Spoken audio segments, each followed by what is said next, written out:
I didn't plan to end up in a tiny Filipino town called Anda. Honestly, I thought my bus driver misunderstood me. I said bring me somewhere quiet, and he nodded like a man with secrets. 2 hours later, we were rolling into a beach town so small I swear one car honked, and the entire barangay turned to look. As a blonde American woman walking around alone, I already felt like a floating lighthouse. Kids pointed, dogs stared, and one toddler waved like he thought I was Elsa from Frozen on vacation. And then I realized, this little town was perfect. No malls, no big chains, no crowds of tourists roaming like zombies with GoPros, just locals, tricycles, and beaches so clean it looked like Photoshop in real life. I walked around with my backpack bouncing, sweat rolling down my back in a very un-Disney princess way, and every single local smiled at me like I had just brought good news from the heavens. The town was calm, slow, and genuinely adorable. My first mission was food.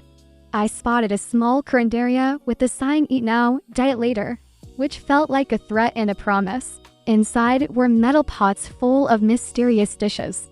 I asked what one of them was, and the lady told me, "That is chicken." She paused, squinted, looked at the pot, then confidently added, "I think." I appreciated the honesty. I ordered it anyway and paired it with rice the size of a baby pillow. The food tasted incredibly savory, garlicky, and cooked with enough soy sauce to heal emotional trauma. As I ate, a group of old men playing chess waved at me. One of them told me, "You stay here. Safe here. Only problem is gossip." He pointed at Talolas whispering to each other and staring directly at me. "They already know your name. Maybe your birthday." I believed him. That's the funny thing about small Filipino towns. They're peaceful, friendly, and extremely wholesome. But every move you make gets uploaded into some invisible social network operated by grandmothers. If you sneeze, someone for blocks away will say bless you because they already heard about it. With food in my stomach and chismes building about the strange blonde girl in town, I walked to the beach. Crystal water. No crowds. No loud video. Just gentle waves and a dog sleeping like it owned half the coastline. I swear this dog looked at me like, "Welcome to my beach.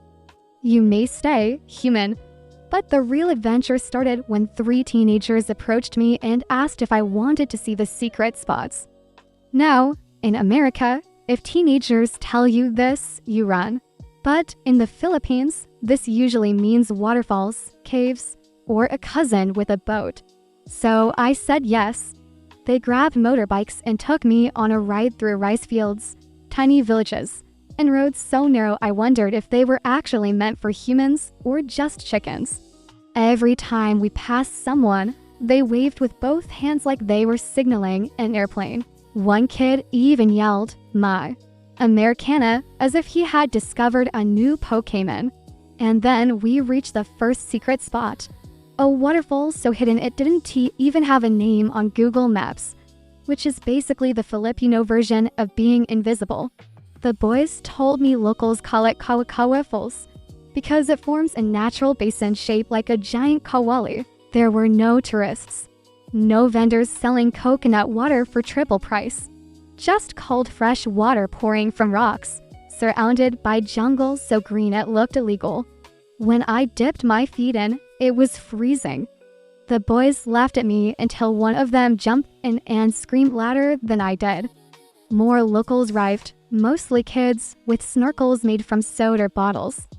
They asked me the usual questions. "What country you from? How tall are you? Why your hair like that? Do you know Taylor Swift?" The answer to the last one is unfortunately no. After the waterfall, the boys insisted on bringing me to more hidden spots. Honestly, at this point I wasn't too sure if I was exploring the town or being adopted by the youth of Bohol. But I went along because the places they took me to were unbelievable. Natural pools, jungle trails, and tiny caves carved by time. They brought me to a cliffside trail that looked like something created specifically for drone footage. The air smelled like salt and coconut trees. and the view stretched so far you could see the curve of the earth. A bunch of goats watched me hike like they were judging my cardio abilities. One of them bleated at me in a way that felt personal. We reached the hidden beach of Talisay, which the boys swore was only for locals and last tourists. The sand was so wet it blinded me. The shade from the coconut trees was perfect. I lay down, closed my eyes, and for a moment understood why people leave their whole life behind and move to small beach towns to become mysterious artists. As the day went on, I realized something. Andor doesn't feel like a tourist destination. It feels like a community that just happens to be sitting on top of some of the most beautiful natural wonders in the Philippines. It's quiet but full of life, simple but endlessly surprising. And the people. They ray the kind of friendly that makes you wonder if they ray secretly running for mayor. Kids ran around barefoot. Dogs followed us like unofficial tour guides. A grandmother selling bananas told me I was too white and needed more sun, which was wild because I already felt like I was melting.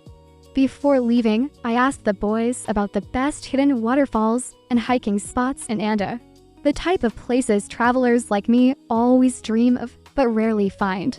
They gave me a list they swore was accurate, complete with local facts that only people from town would know. Here's the list exactly how they explained it to me. Cabaño Cave Pool, a natural sinkhole with water so blue it looks like someone poured Gatorade into it. Depth varies depending on tide, sometimes reaching 20 to 25 feet. Locals jump from the cliff. I did not, because I enjoy having bones. Kawakawa Falls, the one shaped like a cooking pan, hidden deep in the forest. Fresh water, strong flow during rainy months, and slippery rocks that have eaten many slippers. Convento Cave, a cave so small you have to crouch to enter.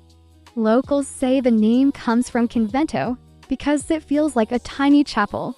Cold water, peaceful atmosphere, occasional bats who probably judge your fashion choices.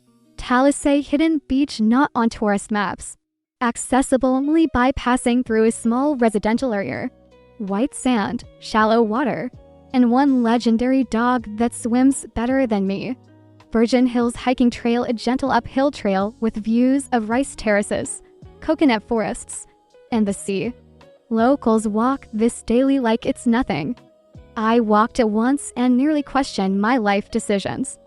Lamanok Island, technically not a waterfall, but a must-see. Lots of shallow caves, ancient paintings, and mangroves. Locals say it's the mystic island I felt watched the whole time, possibly by spirits, possibly by crabs. Quinali Beach, Sunset Point, long stretch of powdery white sand. Sunsets here look like the sky is cosplaying as a painting. Fun fact, the sand is so fine that it squeaks when you walk on it. They told me these places were special because they were ours, not owned by big companies, not ruined by crowds, just natural, raw, and alive. Before I left, the boys asked me if I'd return. I said yes, of course. I hadn't even eaten all the street food yet. One of them said, "If you come back, we will show you more secret places." I believe them. I also believe they will tell the entire barangay about it within 45 seconds. Walking back to my homestay, I realized something important. The Philippines' most beautiful places aren't always the famous ones. Sometimes they're tiny towns where kids call you eight, strangers offer you food, and waterfalls wait quietly for someone adventurous enough to find them. Andor may not be famous, but it has something better: authenticity. It's the kind of place where time slows down, nature takes the spotlight, and a blonde American exploring the town becomes the biggest news event of the week. I came looking for quiet. I found a small town full of charm, laughter, waterfalls, beaches, and people who treated me like family after 10 minutes.